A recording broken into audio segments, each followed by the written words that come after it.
ॐ पार्थाय प्रतिबोधितां भगवता नारायणेन स्वयं व्यासेन ग्रथितां पुराणमुनिना मध्ये महाभारतम् अद्वैतामृतवर्षिणीं भगवतीम् अष्टादशाध्यायिनीम् अम्ब त्वामनुसन्दधामि भगवद्गीते भवद्वेषिणी। नमोऽस्तु ते व्यासविशालबुद्धे फुल्लारविन्दायतपत्रनेत्र येन त्वया भारततैलपूर्णः प्रज्वालितो ज्ञानमयप्रदीपः प्रपन्नपारिजाताय स्तोत्रवेत्रैकपाणये ज्ञानमुद्राय कृष्णाय गीतामृतदुहे नमः। सर्वोपनिषदो गावो दुग्धा गोपालनन्दनः पार्थो वत्सः सुधीर्भोक्ता दुग्धं गीतामृतं महत्। वसुदेवसुतं देवं कंसचाणूरमर्दनं देवकी परमानन्दं कृष्णं वन्दे जगद्गुरुं। मूकं करोति वाचालं पङ्गुं लङ्घयते गिरिं यत्कृपातमहं वन्दे परमानन्दमाधवम्। यं ब्रह्मा वरुणेन्द्ररुद्रमरुतः स्तुन्वन्ति दिव्यैस्तवैः वेदैः साङ्गपदक्रमोपनिषदैः गायन्ति यं सामगाः।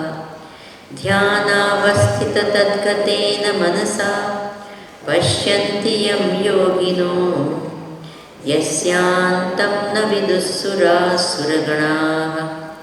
देवाय तस्मै नमः, देवाय तस्मै नमः।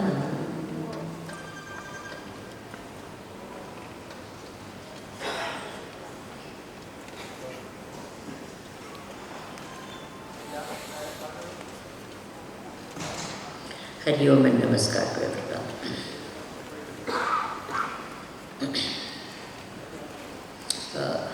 When we greet it, should we not greet each other? Hari Om. Hari Om.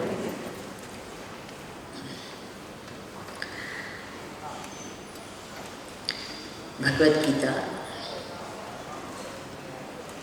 the holiest of holy book, is not just a sacred scripture. It is a manual of management, manual of self-unfoldment, an instruction book of how to live our life, etc. Let me explain this to you. You buy any machine in the world.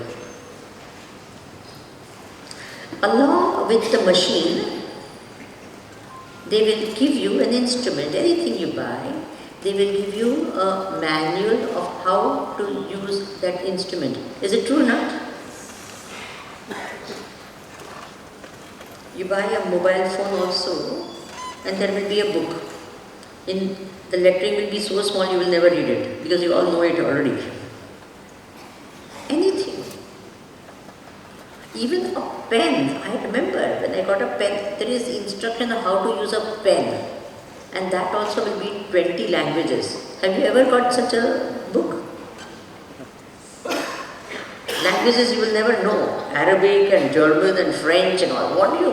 Some fancy pen and you get. I remember once I got a box of chocolates. Very simple, no? Box of chocolates. It's such a big box. I was really happy. Oh wow, so many chocolates. When I opened the box, there were some 20 chocolates put far away from each other, little chocolates. And there was actually instructions of how to eat the chocolate. I am not joking. It was said what? Open the wrap. In next to each of them it was written, this is caramel, this is something, different type of chocolates. And then it was written, open the wrapper and put in the mouth and enjoy. Can you imagine? Instruction on what? How to eat a? The more sophisticated the instrument, the thicker is the book. Is it true or not? Really big, complicated, big machines and all that, they come, there is a big book of how to use that. Now that instrument, that book, that instruction book should be read before you use the instrument or after? Before. Please tell me, simple questions. I remember, I'm talking about all those who are above 50 years or 60 years of age, they can identify with what I'm saying. There was a time when we were in school that radios we used to have, and we used to especially listen to the cricket commentary on radios. How many of you remember that time? You can put up your hands so you know. And someone gave me a foreign radio. You can imagine that time the foreign was a big thing. Now who cares? We make better things here. So foreign, and I was so excited and all that. Oh, and everyone knows how to use a radio at that time. So immediately there was some plug and all also. I put it in the socket and I started the radio, and in front of me the radio, some sounds came and smoke came and it was gone. Finished. Down to what happened? Then I went to the what? Instruction book. And the first instruction was read all instructions before use. First instruction. No use now. Instruction number 2. Don't plug in ordinary plug point. Use an adapter because this is not a typical radio. No. Any use of this instruction? I had already put into the ordinary plug point and it burst and it got burnt out. Can we start the fan over there, someone? Because you know, all the lights are coming on me. So y'all will feel cold and I will feel very interesting it is. That's why I call this always the hot seat.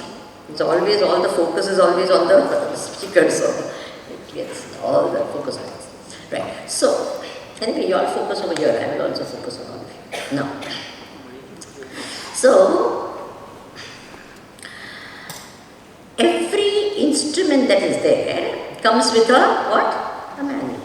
Now, do you remember the telephones we had, public telephones we had in the good old days? Do you remember? Yes.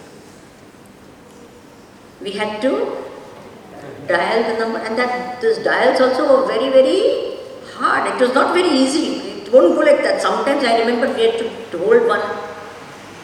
How many of you have done that? See, all of you. And many times when you dial the number, then you put the coin. The coin will not go in. You have to kick the phone. How many of you have kicked the phone or hit the phone? Then the coin will go in. And then some funny sounds will come. And after so much of effort, someone on the other side will say, wrong number. And you have to start the whole process again. Has it happened to you? You have to say yes loudly because this next generation doesn't know this at all such things. But I remember one time, I dialed the number, I put the coin, I hit the phone, and that day was my lucky day. 25, 30 coins came out from there. Has it ever happened to you? Never? See, I have had this lucky chance where it has happened. 25. I said, it doesn't matter if the phone went or it doesn't go through, but this is too good. So this is the type of phones we had at that time. Now, in the present day, what type of phones you have? Smartphones. Can you hit it? You. So soft, isn't it? Soft touch and everything. You can't do something like that. And no money is going to go out or come in. Only goes away. We don't even know how it. So what I'm trying to tell you is, the more sophisticated the instrument, the more carefully you have to use it. Do you agree with me? You can't hit it. You can't do something like that. It's sophisticated. You have to use it with care and sophistication. You have to learn how to use it. Now please tell me, which is the most sophisticated instrument in the whole wide world? It is the human body and the mind. Do you agree? It is this instrument only which has made all these outside instruments. Yes. The so-called outside, the sophisticated instrument, who made them? It's this human mind. And don't you think you and I should learn how to use it so that it gives the maximum output and beautiful results? Are you with me? A manual of instructions for using this wonderful body and mind is called the Bhagavad Gita. Now, when should we read it? Please tell me. After the person dies? There are people who do that, When the person dies, after that they will read every day. What? Who will be benefited by that? The person who is gone? Definitely not. Who will be benefited? Please tell me. The person who is reading. So why don't we read it when we are alive so that no one has to read it after we die? Okay.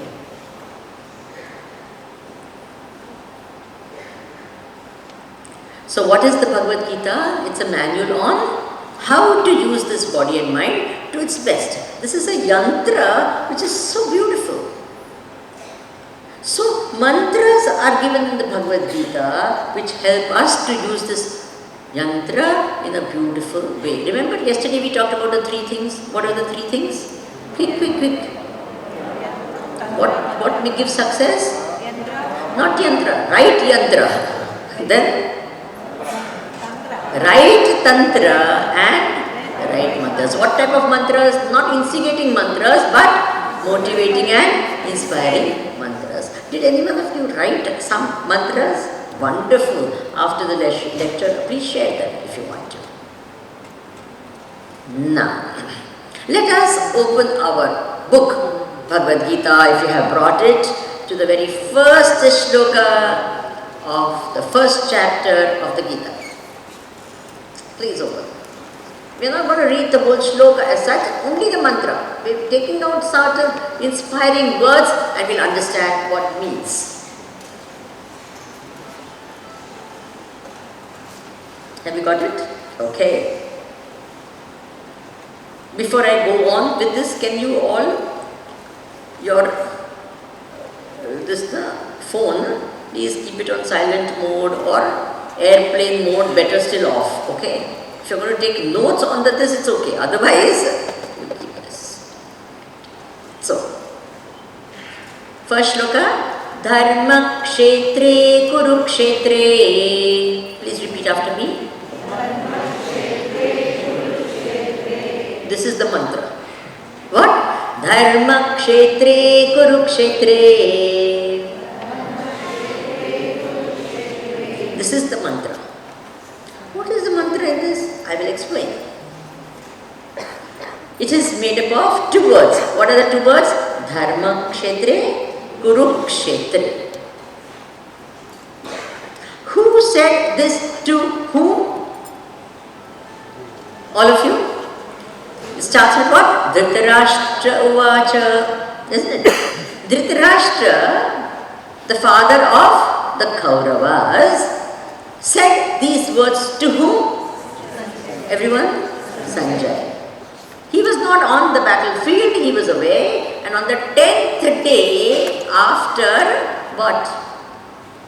The battle was going on, Bhishma Pitamaha was laid on the bed of arrows by Arjuna.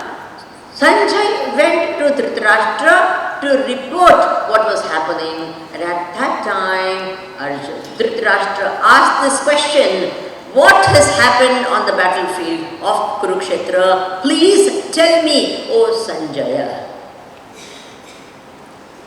This is the background. Then,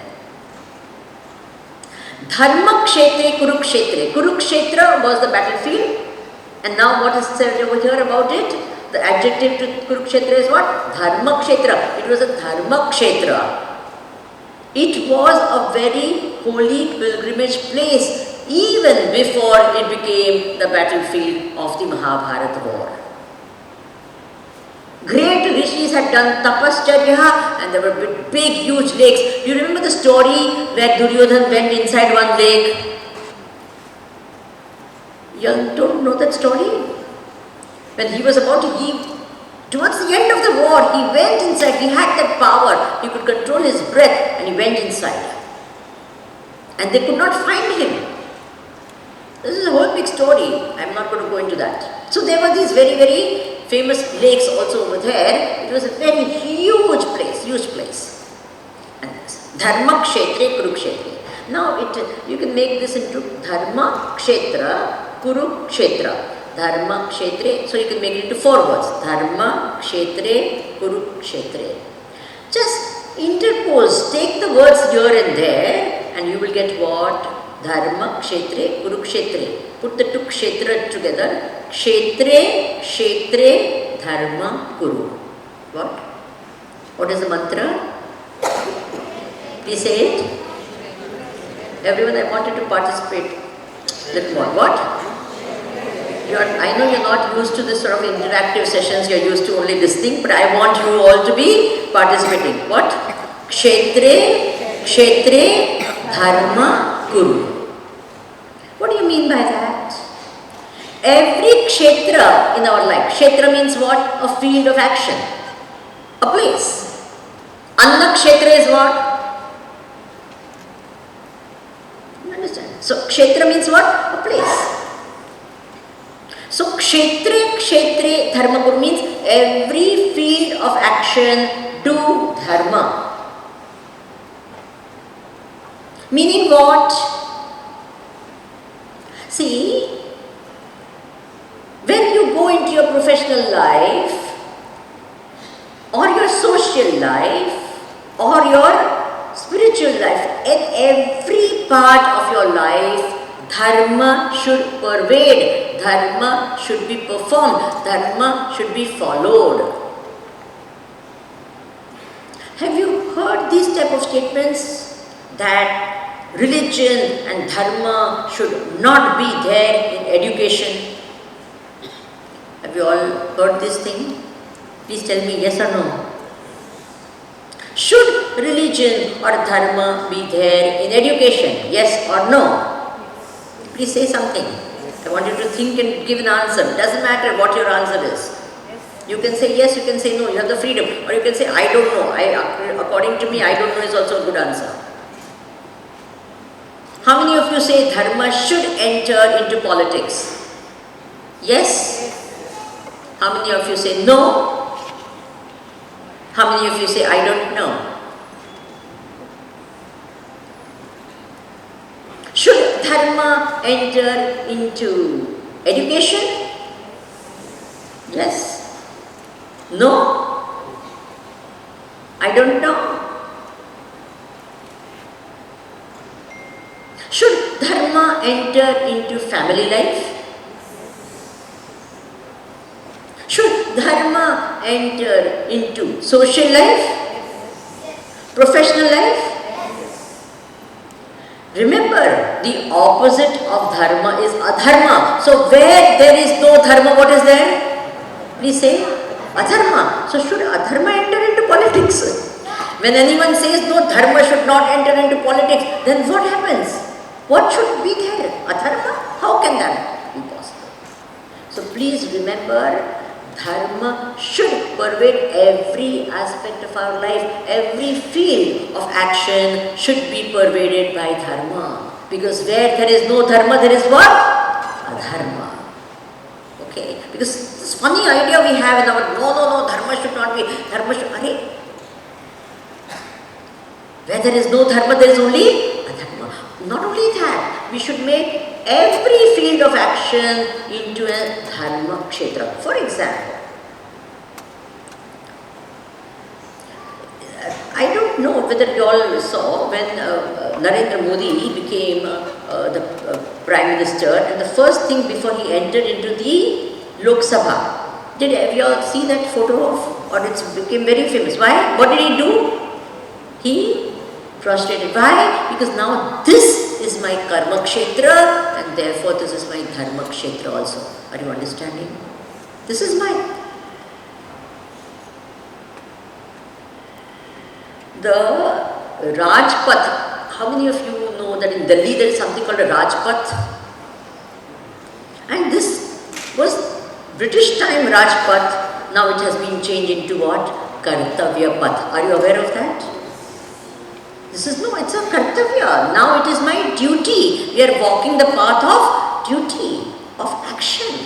And may my action itself become my dharma. My kartavya must become my duty, must become my dharma. I have seen so many times, people, they say, no, you must remove dharma from education, no ethics required for education, nothing like that. We must take out no value education, no value-based education, that's not required, not required. We are brainwashing people, that's what they say. We should not do that. And then what happens? The same people, when they enter into professional fields, then they say, ethics in law, ethics in medicine, ethics. Such subjects are there or not? Please tell me. Ethical professions, you must have. And there are so many, every field they have ethics. What is this ethics? Ethics is nothing but dharma. Agreed? Right now, in every field, dharma is an absolute necessity. I am telling you so many times, whether law or medicine, so many unethical practices are going on in every field of action. Is it true or not? Please say something. Whether it is education, it is politics, it is what? Journalism, my God, when you hear each one is like more than the other, and you wonder what is this, what is happening? Why? We say dharma should not enter. How is it? In social life, if dharma is not there, what a lot of chaos and confusion will be there. Do you agree with me? Immoral behavior, illegal activities, all these type of things are why? Because there is no dharma over there. Therefore, the first thing that Bhagavan Krishna is telling is what? Arjuna, what? Kshetre, what? Dharma. Now, very important. It is said, Dharma Kuru. Kuru means do. It is not said no dharma, it is said do dharma. Gurudev used to say a very famous saying, and these are all important things, please note them down. They are very lovely formulas for success. Knowing is not doing, doing is doing. Will you remember? What? We all know dharma. Duryodhan also was told, that why don't you do the right thing? He says, Janami dharmam. I know what is dharma. Na chame pravrittihi, but I can't do it. Janami adharma. I know what is adharma, but na chame nivritti. I can't prevent myself from doing it. Are you getting this? I know what is dharma, but I keep doing adharma. So, knowing is not doing. Many times we know what is right and wrong, but it should come into our actions. Until it comes into our actions, knowing itself is of no use. Agreed? Who doesn't know what is right and wrong? Who doesn't know this is illegal and this is? And in our, this it is said also, there is a law. All of us, if there are lawyers sitting over here, they will be able to tell me the name of that law also, that not knowing a law is not a reason. If you disobey the law, then you're still punished. You can't say, I didn't know, so I did it. I did not know that murder was bad, so I did a murder. You will be punished whether you know it or you don't know it. If any lawyer is there, they will be able to say, what is the term for that?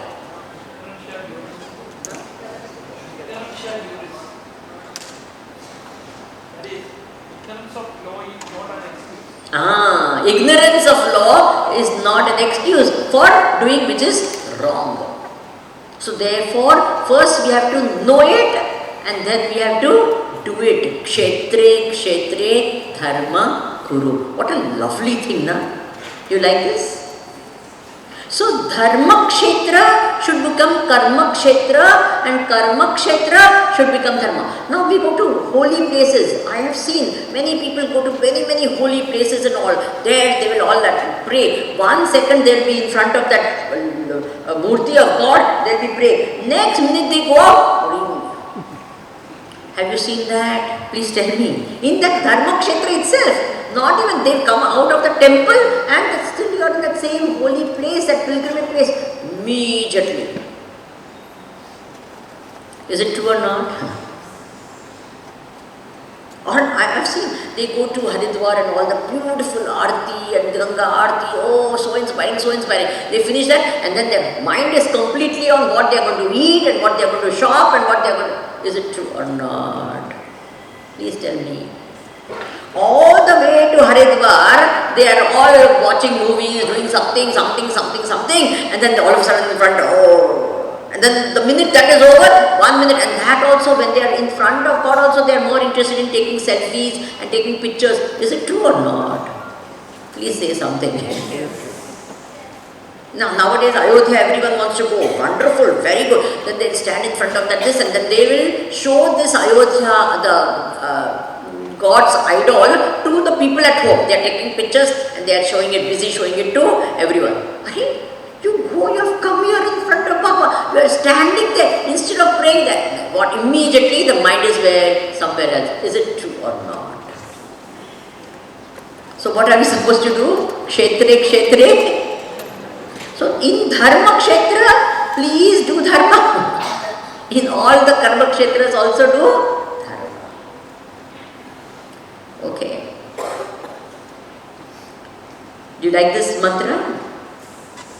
Kshetre. Everywhere, dharma should be followed. Because if you don't follow dharma, what happens? Now, simple way of understanding what is dharma. Because dharma is a word which is so loaded. Unfortunately, the translation given, normal translation given for dharma is only religion. Which is not completely wrong, but it is not even touching the surface of the word dharma. Remember, dharma is that which unites. What? Dharma is that which unites. It brings together, it integrates, it supports, it holds everything together. That is called dharma. And what is adharma? Adharma divides, it disintegrates society.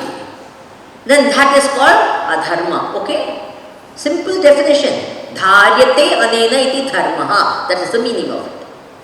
Which holds things together, brings together everything. Unfortunately, we always think of dharma only in terms of religion, which is a wrong definition, which is a wrong translation. Okay? I am not going to go more into the word dharma, but I am just giving you simple meaning is that which unites is dharma, that which divides is this. Where there is love and harmony, that is dharma. Where there is conflict and confusion, it is adharma. Is it okay? Simple way of understanding. You don't have to go into more difficult meanings. So kshetra, in all our fields, in our harmony, in our family life, in our professional life, let's bring that harmony, let's bring that unity and love and this. Then that is following dharma. And if we keep on dividing, then that is called adharma. We are creating conflicts in people, then we are doing adharma. Okay. Now, if this mantra is understood, kshetre dharma kuru, then we will go to the, see, can a battlefield be a place of dharma? Answer? Yes? If every field is a place of dharma, each one will have their own field, a kartavya, a duty. Then whatever is your duty is dharma. Now, what was Arjun's kartavya? Who was he? He was a warrior. So what was his dharma? Please tell me. The battle. Many times people say, "Arey, Gita makes people go into battle, makes them fight." People who don't understand the Gita, they give all these sort of allegations and say, Gita, in the Gita it is said, Yudhyasya vigatajvaraha. Arjuna, go and fight. So Gita is a what? What? It is creating what? Battle and war in the world. It is not a good text at all. In fact, it is adharma. Is it adharma? No. What was Arjuna's this? He was a warrior. And since he is a warrior, what is his dharma? If people of the army say, okay, we will not fight, then is that dharma or adharma? Please tell me something. You are in the army. You are paid salary for what? Protecting the country. Now another country has attacked India. And now what are you saying? No, no, we should not fight. Fighting is bad. Then what? Is it good or bad? It's not right. I don't know whether you've heard this very famous story in the Mahabharata of a person called Dharma Vyaja. He was a butcher. And some great saint one person was there in the forest and he was meditating. And as he was meditating, because he was meditating for a very, very long time, he had a lot of tapashakti. And because of his tapashakti, he became quite, all siddhis and all came to him. And when he was sitting for meditation, on the tree above him, some birds were making sound. He got a little disturbed because of the sound. And he looked at the bird, and by his very look, the bird fell dead and fell down. So he said, "Arey, I've got so much of siddhi now." Then he went into the village to ask for bhiksha. So when he went to the village for asking for bhiksha, in one home, they told him, "Please wait, I am taking care of my family, I will come and open the door after some time." He got a sound from inside the house. He stood there for almost 15 minutes, he got very impatient. And after some half an hour, the door opened, the lady of the house opened the door and said, "Okay, what can I do for you?" He was angry by that time because half an hour he was made to wait. In his mind this thing was there, "Don't you know the power of my tapas? If I look at something, I can burn something. Why did you make me wait for so long?" And before he could open his mouth, that lady said, "Your look cannot burn me." He was shocked. He said, "I have not even opened my mouth. How does she know about me? What? In the forest I was and I burned the bird. How did she come to know?" He says, "Your look will not be able to burn me. So don't try that on me." He says, "My dear lady, I am really humbled. How did you know about this? It happened in the forest. I have not told anyone. How did you know about it?" He says, "This I know because of my guru." "Who is your guru?" He said, "Go into the village and you will find a butcher is there by the name of Dharma Vyaj. That is my guru. And because of his grace, I have a knowledge by which nothing that you can do can affect me." Oh. So he went to his guru, who was what? The butcher.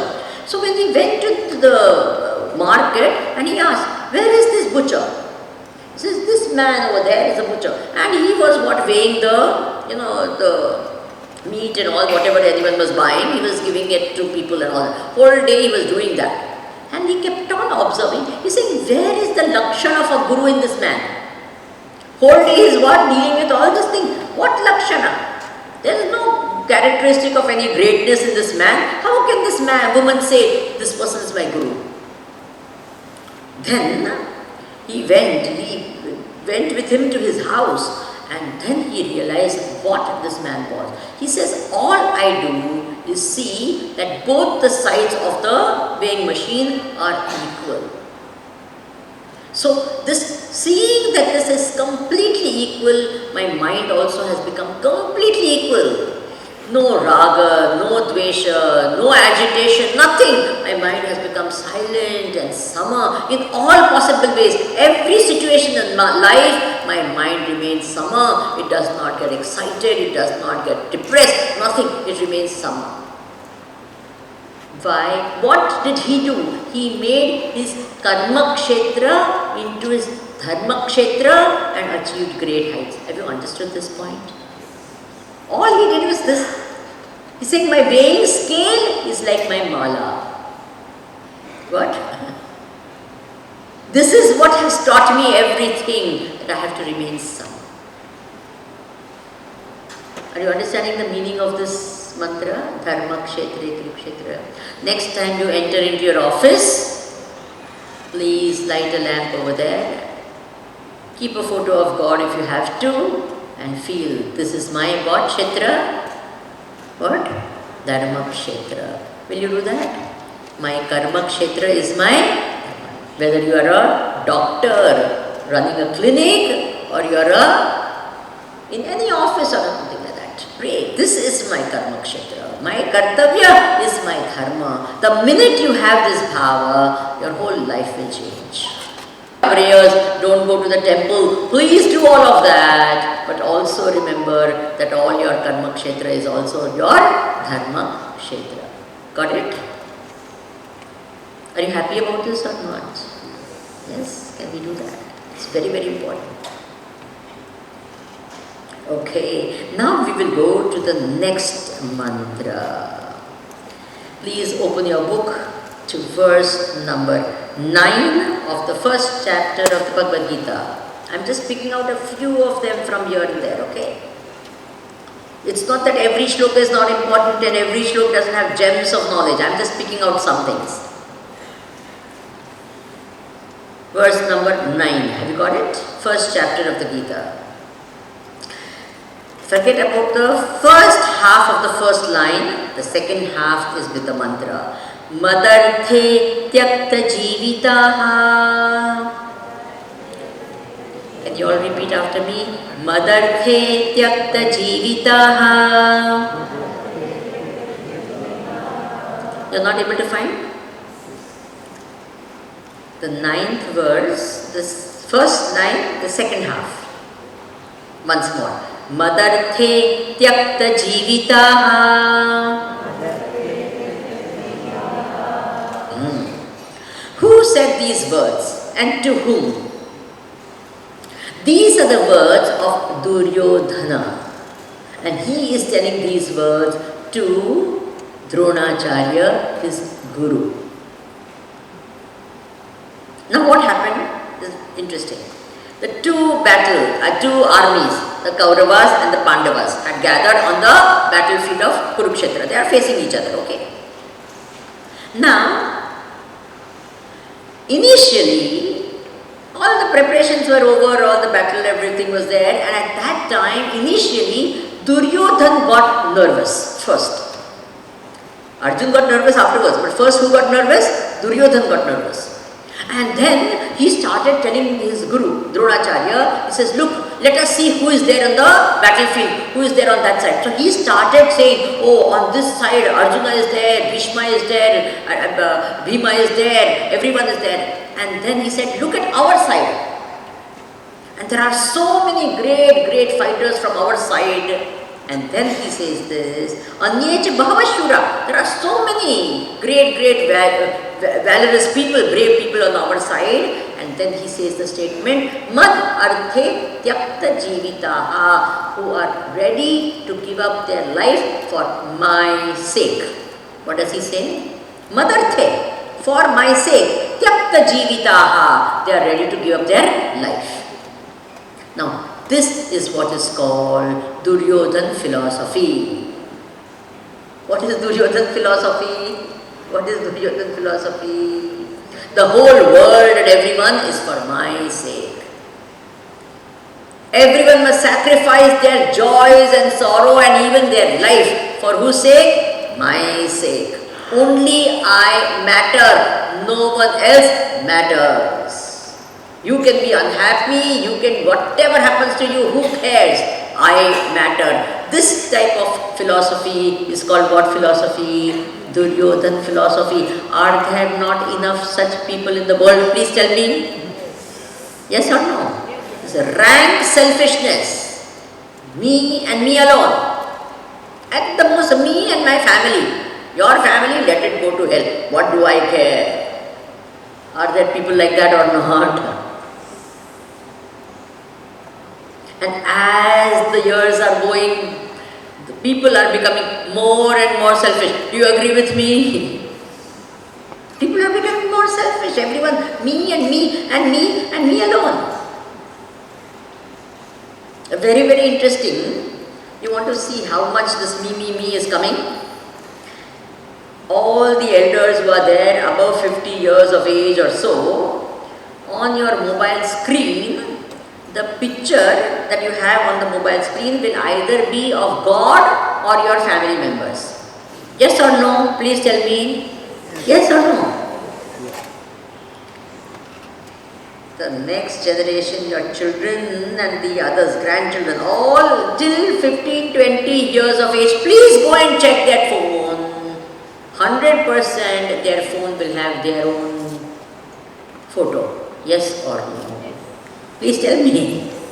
Go and check it. Go home and check if you want to. You get it? Or at the most it will be the photo of their dog. No Bhagwan and no. See, me and me and me. You should see the number of selfies they will have. All 15 to 20 years of age. Yes or no?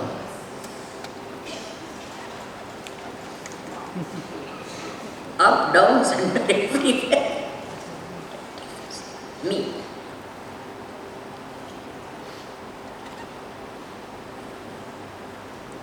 I matter, only I matter, no one else matters. My sorrow is a big thing, your sorrow is nothing. These are all thoughts that go in the mind. This is called Duryodhan philosophy. And believe me, we as humanity suffers from this. Not just I as individual, as humanity, as human beings we are on that mode. Let me explain this to you. You know, all of us know that by hundreds and hundreds of species are becoming extinct every year. Yes or no? How many more species were there on this earth? They've all become extinct. They don't exist anymore. And what is the main reason for that? Please tell me. Who is the main cause for all that? We as human beings. Is it true or not? We feel we have a right to live. Let everyone die. Did God say that I made this earth only for human beings? Please tell me. No. An interesting thing is, the actual fact is, before human beings were there, the animal and the plant kingdom lived happily. They prospered. They were there in thousands and lakhs of them. Is it true or not? They can live without us, but we can't live without them. Is it a fact or not? We can't live. We cannot live, survive without them, but they can live happily without us. And still, what do? We are destroying them so much. Why? Because we feel we alone have a right to live, and who cares for them?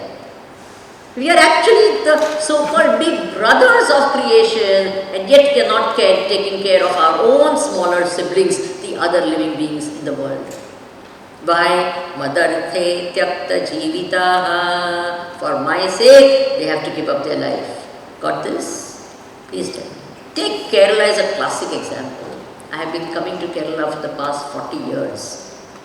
And I remember a time when I would come, it was just a complete, total and absolute joy, a visual treat.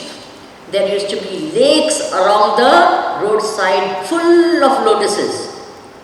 You all remember those times? One lake after the other.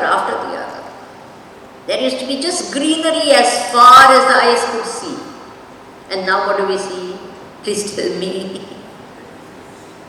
Homes and houses. Is it true or not? High rises and all. It is like Especially if you see the contrast of what it used to be. So many rivers and so, I mean, it was just a complete. Now what is happening? And then in Kerala, it used to rain so heavily throughout the year. Is it true or not? And now, how much of rains are there? Has it not? Try to remember 40 years back, 50 years, the amount of rain. We could never ever have a yajna outside. Why? Because it will rain 100%. Very heavy rains. Where is those really heavy rains? Now a little rain comes, everyone says, hey, heavy. But those times it used to rain throughout the year. A little it becomes hot and it will be raining. Mother Thetya. You understand this? All everywhere. It's not just Kerala. Anywhere in the country you see, same thing happens. Now, very interesting. You know, there is something called wildlife sanctuaries. What are wildlife sanctuaries?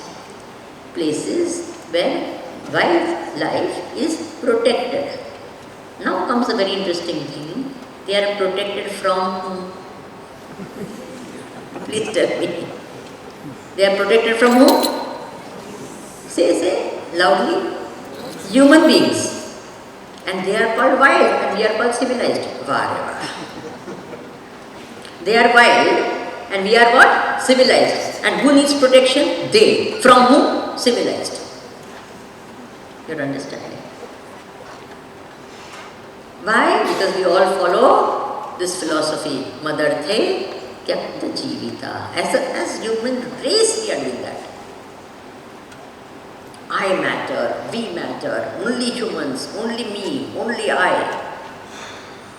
Selfishness is becoming, and we are quite okay with it, we are quite happy with it. I tell you, I have heard so many parents above the age of 50 or 60 or 70, when they meet me and we ask about their children and all that, they say they're in the Middle East or this and that or somewhere, USA or something, and they are settled well and all that.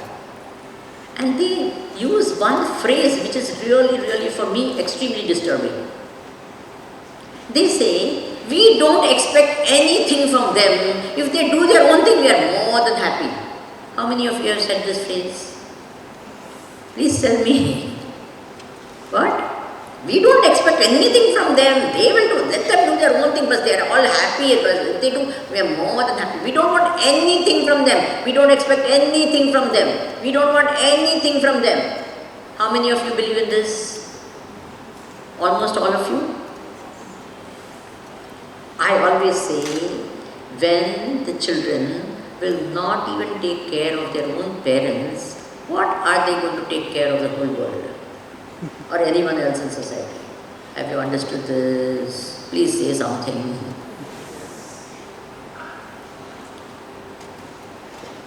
You have given everything to them, and now you say what? We don't want anything from them. Please, whenever you talk, supposing they are studying outside, most of them, they study somewhere here, there and all. What do parents normally talk on the phone? What? Have you eaten? Have you? What did you eat today? And they'll say, oh, we went to this movie, or we did this, or when they're standing outside, did you do this? That's all we are. Do we ever ask them, have you prayed today? Did you help someone today? Have you done something which will make me truly proud of you today? Do we ask such questions?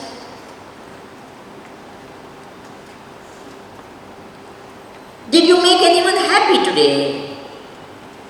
Not yourself, just someone else. Did you do something for someone to change the life of someone? Have you done anything like that today?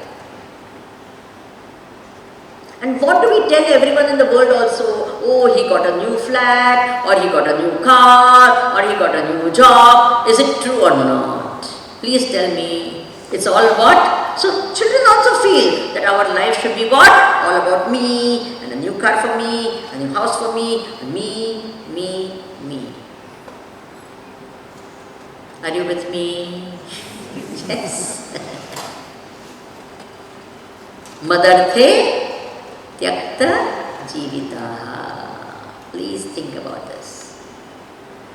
On the other hand, Bhagavan Krishna is telling Arjuna, how should we live our life? That is there in the 3rd chapter of the Bhagavad Gita, the 3rd verse of the Bhagavad Gita. 3rd chapter, 3rd verse. Can you all go to that 3rd chapter, 3rd verse? I'll make you do this exercise a little bit so that chapter 3. No, it's not the 3rd verse.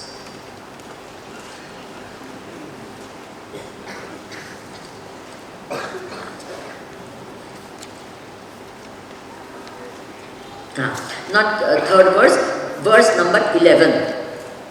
3rd chapter, verse number 11, 2nd line.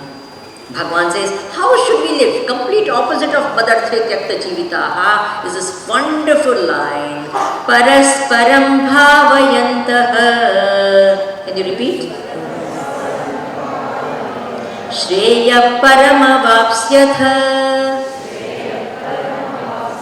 Once more. Parasparam bhavayantaha. Shreya paramavapsyatha. What does Bhagavan say? Parasparam. You do something for me, I do something for you, and together we will attain happiness and the highest. Let me explain this. I'll just tell this through one small little story which is quite famous. It so happened once that Narada went to Vishnu and said, Vishnu Bhagavan, you are very partial. Bhagavan said, I am not partial, I am the same to everyone. You always take the side of the Devatas and never the side of the Asuras. So you are very partial to the Devatas. Bhagavan said, I am not partial to Devatas or to Asuras. What to do? They are what they are, that is why they get what they get. Explain this to us. So he said, okay, I will explain. But after some time, I am going to have a party in Vaikuntha. Who said that? Vishnu Bhagavan. And he invited the Devatas also, he invited the Asuras also for this great party he was having in Vaikuntha, 15 days later. What happened? The minute they came to know, the Devatas got excited and all, so many of them started fasting. Why? Because we are going to feast in Vaikuntha. It's a beautiful place. And all the Devis and all, they decided, array, what to wear. You know, typical thing. The minute they think of a party, the first thought comes into a woman's head, what? What to wear. Anyway, the day started coming closer, and on the day of the party, the Devatas all in their best of clothes and all, right? They are going to Vaikuntha. And the ladies, the Devis also in the best of clothes and all, and each one in their own vehicle. They had fantastic vehicles, remember that? Not that some Bailgadi was there or something like that. They each one had their own beautiful vehicles, all of them. And the Asuras also, no less, fantastic vehicles and fantastic clothes. They all went to Vaikuntha. And they knew that these two, the minute they see each other, they'll start fighting. So they had two different this also. Devatas parking this side, Asuras parking this side. So they don't meet each other and don't fight. So the Devatas were taken to their own hall, a huge, big, wonderful hall with every possible food item and pleasures and every you can imagine, whatever entertainment you can imagine was all there. The Asuras were also taken to their own big, huge hall and all, and there was all the same entertainment was there as well over there. Now, they were hungry because some of them, I told you, had fasted also. They were seeing all this wonderful food, they really wanted to eat and all. But you can't do that. No? The host must first come now. You can't just start like that. So, especially in Vaikuntha, Vishnu should have come. So what happened? The Vishnu with Narada first went to the what? Asuras. And then what happened? He said, look, I'm so happy you accepted my invitation, and please enjoy. Everything is all meant for you. No restriction at all. All the food that you want to eat, it is all there. And you will not feel full also. You will keep on eating and you will keep on feeling hungry. Because the minute you become full, you can't eat more now. He says, no, I grant you so much hunger will be there that you keep on eating and enjoying, and you will not become full, and you will enjoy more and more. But in Vaikuntha we have one rule. You cannot bend your elbows when you eat. What? You can't bend your, that is not allowed. Everything you eat, but you can't do this. Now how to eat?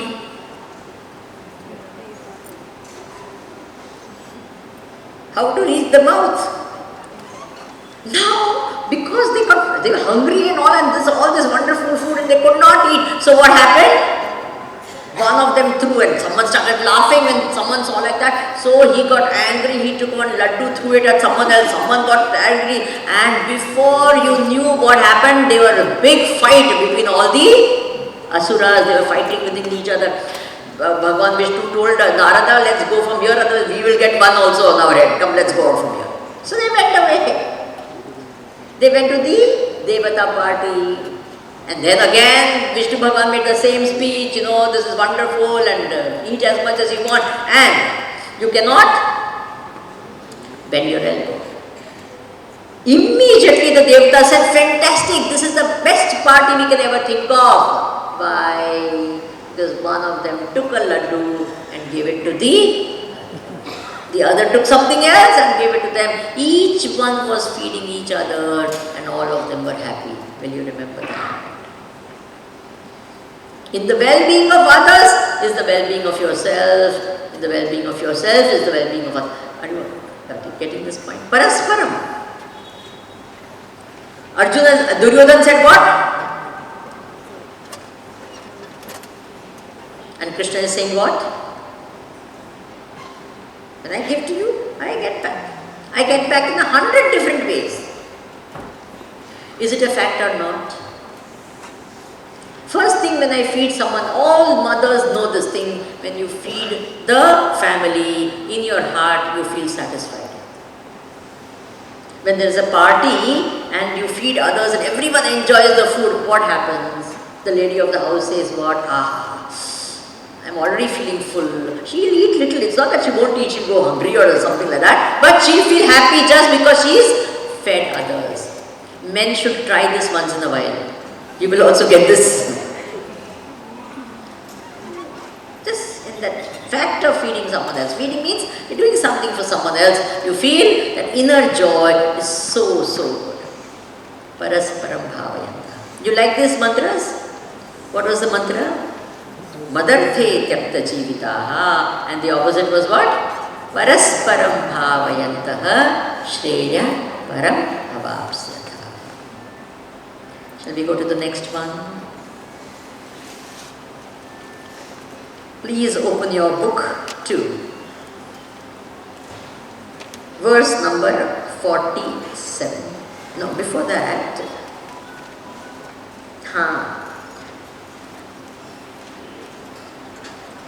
Verse number 22. Please go. First chapter, verse number 22.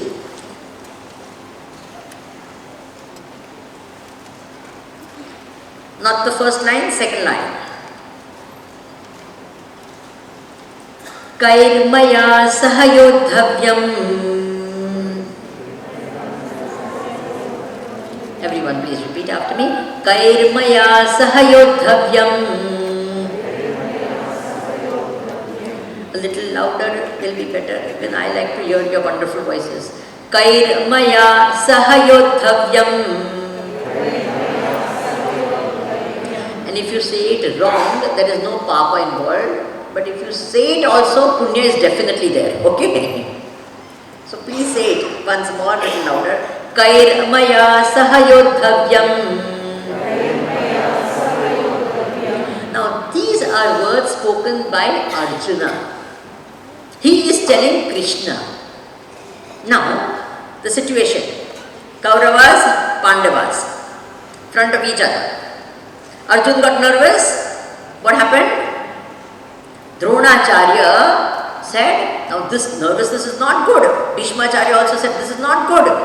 Imagine the commander-in-chief becoming nervous, it's a very bad situation. So Bhishma Pitamaha took his conch and blew the conch. Are you aware of this? And by blowing the conch, war was declared. In those days, that's how the war was declared. So, conch was blown, the war is declared. Now what should they start doing? The minute Bhishmacharya blew the conch, on the other side, what? Arjuna, Krishna and all the Pandavas blew their own conch, meaning we are ready. You have declared war, we are ready for the battle.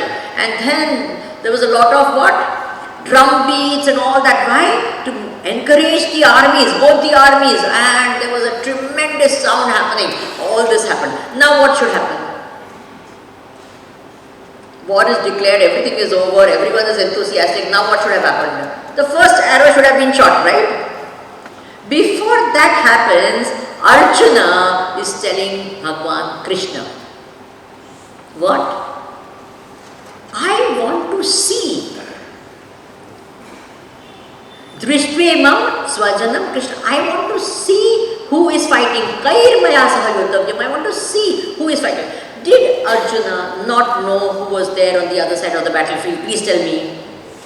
I hope it never happens, but supposing there is a war between India and Pakistan, don't you think the Pakistani people will know exactly what is happening in India, and we also would have sent our own spies to know what's happening in Pakistan? Is it true or not? We would know. Satellite images, this image, everything we would know about them, they would know about us also. Both the armies would gather together and this war would start. So Arjuna knew who was there on the other side of the battlefield, he knew who was there on their side. Duryodhana knew, all of them knew, and yet Arjuna says, I want to go, I want to see who is fighting, Kairma, who is fighting with me. And what did Bhagwan Krishna do? This is a very interesting thing, please note, important in our life. Krishna did not say, oh, so and so side. He took Arjuna in the middle of the battlefield and then said, see. In the whole first chapter, only one word is spoken by Bhagwan Krishna, Pashyaitam. See. What is the meaning of this? Whenever there is a difficult situation in life, whenever you have to take an important decision in your life, whenever it's a matter of life and death, don't enter into action straight away. Review the situation first and then take a decision. What? This was not an ordinary battlefield. This was a matter of life and death. Is it true or not? One of them would have lived. Either the Kauravas or the Pandavas. They were going to fight till death. This was the whole situation, and at that time Bhagwan did not say this. No, he said he took. And where did he take him? Important. He took him in the middle of the battlefield. When you want to review the situation, from where should you review the situation? From one side or other side, or in such a way that you can see both the sides. Have you understood this important thing? What? When we want to see, first of all, we must see the situation. What is happening? Let me go and see. Before doing something, let me first look at it, understand it. And then when I want to take a decision about it, what should I do? I should not have a pakshapat. I should not have a partial vision or a one-sided vision. I must have a complete vision of the whole situation. See this side, see the pros, see the cons, see everything objectively, not from one side, and take a decision. Have you understood? What do we do normally? Please tell me. All our decisions are always one-sided. Is it true or not? One-sided view of things. I'll give examples, then you'll understand. See, always when we look at our own children, our own family members, we are never objective. Are we?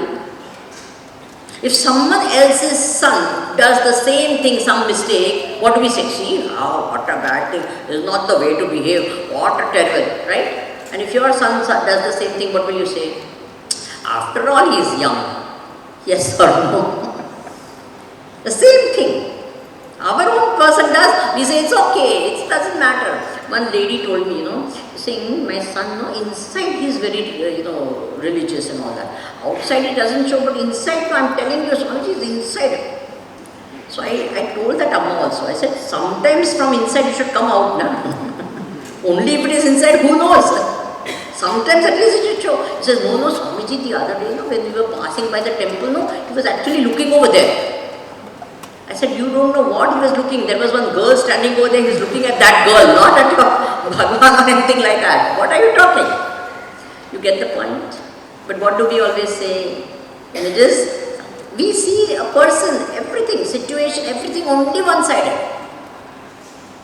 From one emotion or a partial vision of it. This is even worse. Okay. Now, supposing there is a big painting, this big, it's as big as the stage size and huge, this much. Now, if you want to see the painting, should you come 2 inches close to the painting like that and see the painting? If you do that, you will not be able to see it properly. Should you go so far that you can't see it? No, you have to stand at the right position so that you see the whole painting. Got it?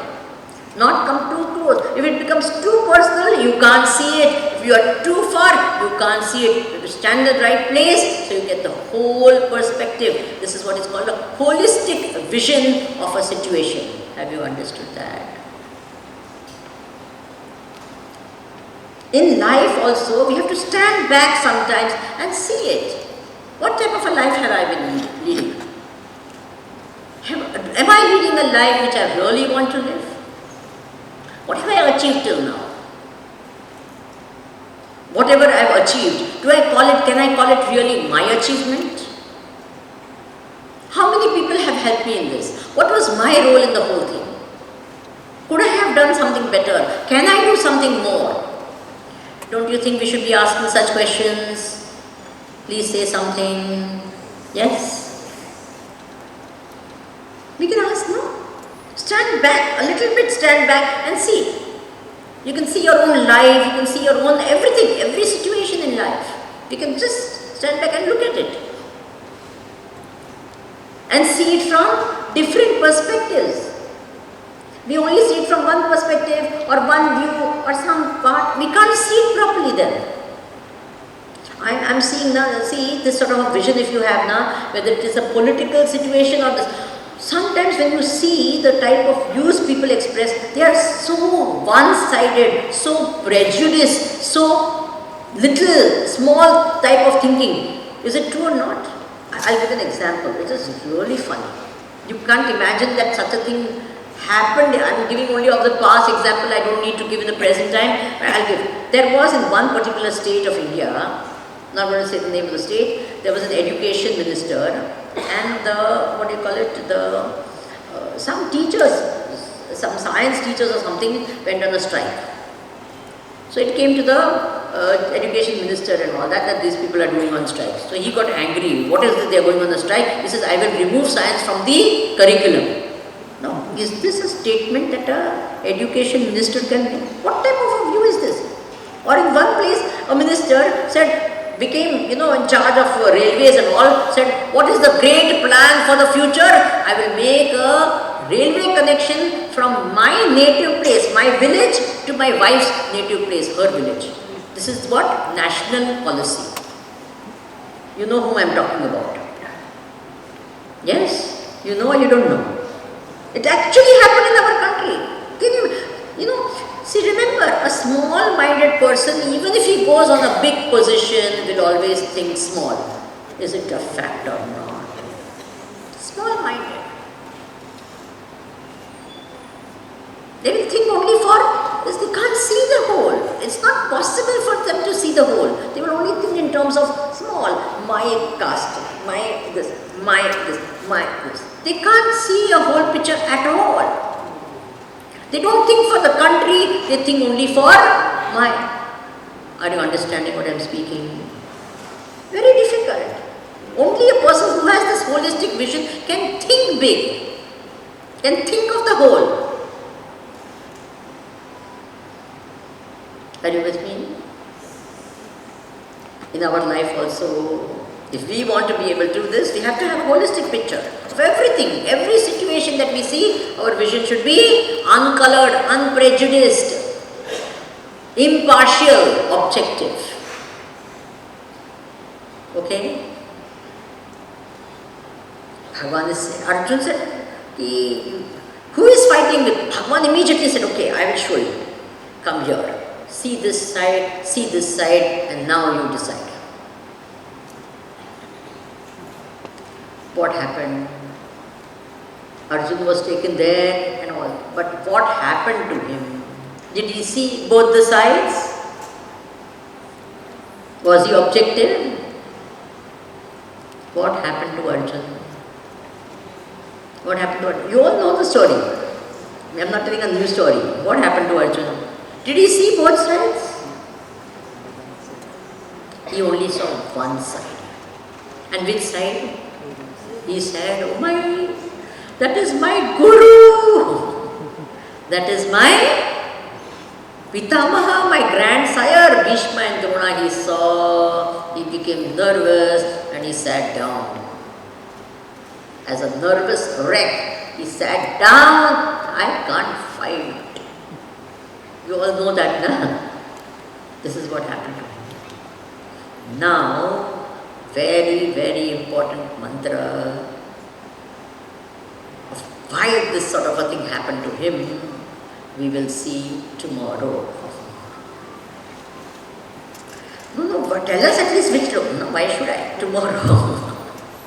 You know, these serials are there, na? They always hang you in that place, na? They will show what do you say, some sword will be there or something will be there, and then they will not show who is getting killed. Who is getting killed? Tomorrow, something like that. You know? Then you say, oh, I want to see which one is this. I'm not giving some gruesome thing. The beautiful mantras are there. This is all from the Bhagavad Gita, as you are also directly seeing. Such beautiful things are said. We will see. Now we have the Arati. We will do the Arati and then we can. Pujya Gurudev Swami Chinmayananda was considered as one of the greatest Gita Acharyas, the teacher of Gita. And when we talk of the Bhagavad Gita, naturally we talk of Pujya Gurudev Swami Chinmayananda. So therefore, we honor him, and as already told to you, this is his 108th Janma Jayanti. It's a very auspicious year, and we are having this yajna during this wonderful time, so definitely we will be honoring him. We perform his arati, and so please come up quickly. Now it's time for arati.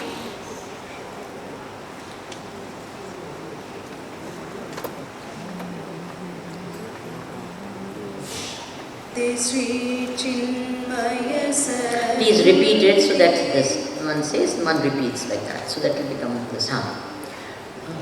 Arati Shri Chinmaya Sadguru Ki. Arati Shri Chinmaya Sadguru. Everyone can repeat also. Divya Rupa Murati Karuna Ki. Divya Rupa Murati Karuna Ki. Arati Sadguru Ki. चरणों में उनके शांति समाये, चरणों में उनके शांति समाये, शरणागत की भ्रांति मिटाए, शरणागत की भ्रांति मिटाए, पाप ताप संताप हरण की। आरति श्री चिन्मय सद्गुरु की। आरति श्री चिन्मय सद्गुरु की। आरति सद्गुरु की। वेद उपनिषद गीता को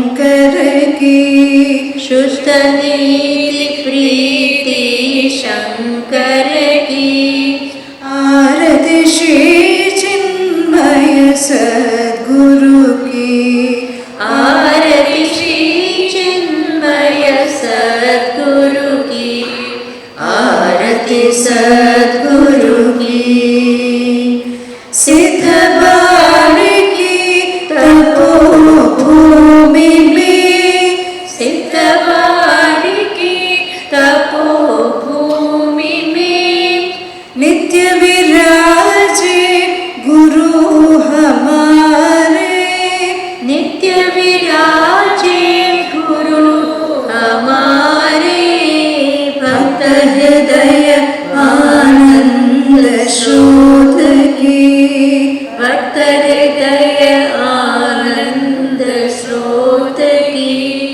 आरती श्री चिन्मय सद्गुरु की आरती श्री चिन्मय सद्गुरु की आरती सद्गुरु की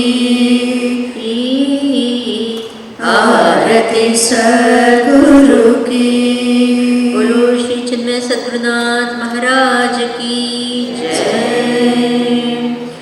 ओम पूर्णमदः पूर्णमिदं पूर्णात् पूर्णमुदच्यते पूर्णस्य पूर्णमादाय पूर्णमेवावशिष्यते।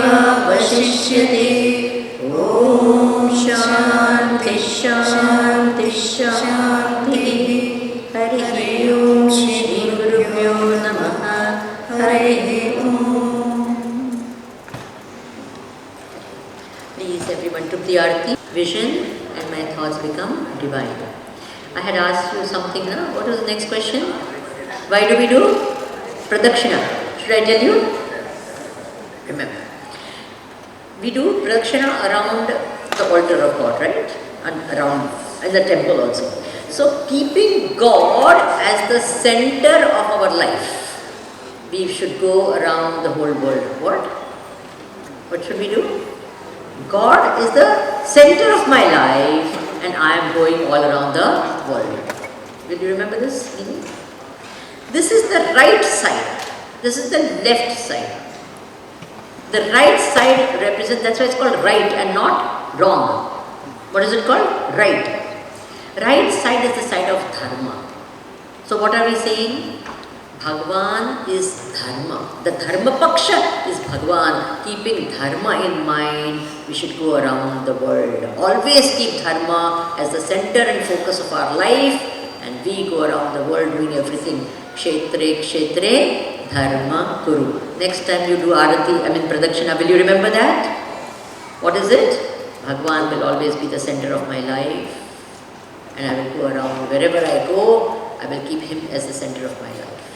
Then I can look wherever, but focus is all here, dharma is here, dharma is the center of my life, God is the center of my life, I will live a God-centered life. Got this? Next time you do pradakshina, and when we do like that, what will happen? Yani kani cha papani janmantara krutani cha tani tani vinashyanti. When I keep like that, what will happen? Wherever I go, all my sins will get destroyed. All the wrong things will get. Why? Because I have kept Bhagwan, dharma. When dharma is there, adharma will get destroyed, papa will get destroyed. What a beautiful thing it is. Now, why do you touch the feet of people and not the head? You touch feet, You don't go and touch the head of people. Why do you touch the feet of people? If you want to know, come tomorrow. There is a book, by the way, in the bookstall called In Indian Culture, Why Do We? All these things which are actually we are doing, but we don't know the meaning of it, is given in that book. So if you want, you're really curious, go and get that and give it to others also, because it's very, very important. We don't know what we are doing. We are doing it, but we just don't know why we are. So why do we touch the feet of people? We come to that tomorrow. Hari Om and Namaskar to everyone. Achha, tomorrow there is a special session on for teachers, the learning teacher. But the day after tomorrow there is an even more important session. tomorrow is also important for teachers. It's called the learning teacher. Those who feel like coming, someone will get something, all of you will get something from it. It's not just only for teachers, anyone can come. It's open 11 o'clock to 12 o'clock is the time. Day after tomorrow, 11 o'clock to 12 o'clock, I have a very, very special session, and it's on parents, for parents. Happy parenting is the session. What is the session? You know, nowadays parenting is very challenging. Is it challenging or not? This day and age, to bring up children is a challenge by itself, and this particular one is what? Happy parenting. Please, I consider it extremely important, all of you. And don't say, no, our parents, we are young. No, please send young people. To be parents are also important. You may not be parents now, but to be parents also, who are going to become future parents, very, very important for them as well. So if you all can come 11 to 12, and I will stick to the time, 12 o'clock we'll get it, this, so you can go back to work or wherever you have to go. So definitely come. Hari Om and Namaskar.